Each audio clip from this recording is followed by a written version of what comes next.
Pedro de Alcalá. Autor de la primera gramática del árabe.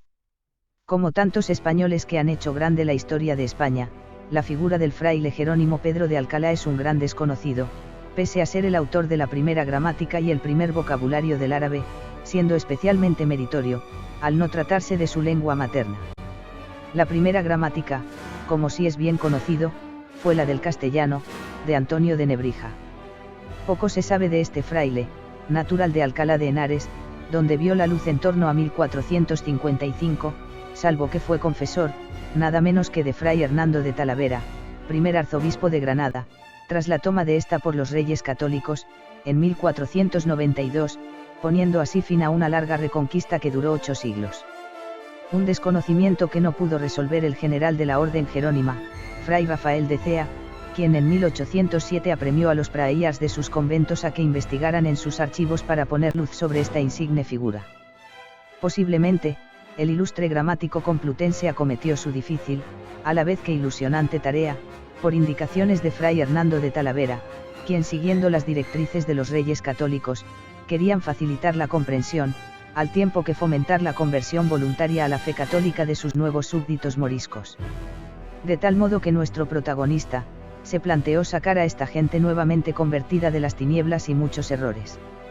Conviene recordar que tras la conquista del reino nazarí, a los moriscos, cuya conversión no fue en ningún momento forzada por cierto, que los intentos de evangelizarles resultaron en su mayoría infructuosos, se les respetaron vidas y haciendas.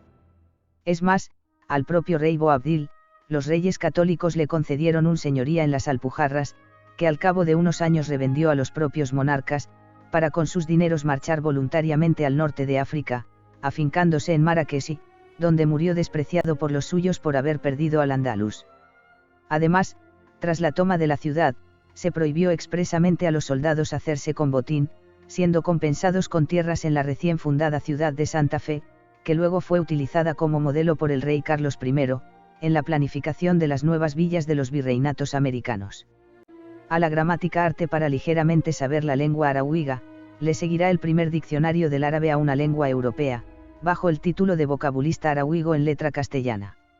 En este diccionario, Fray Pedro de Alcalá escribirá las palabras árabes con caracteres latinos, según su fonética, siendo luego estas reescritas en caracteres arábigos por el también fraile Jerónimo Fray Patricio de la Torre, de San Lorenzo de El Escorial, en un trabajo que, aunque muy avanzado, quedó inconcluso a causa de la invasión francesa, en 1808. Las obras de Fray Pedro de Alcalá fueron impresas, al mismo tiempo, en 1505, en Granada, por Juan Varela de Salamanca.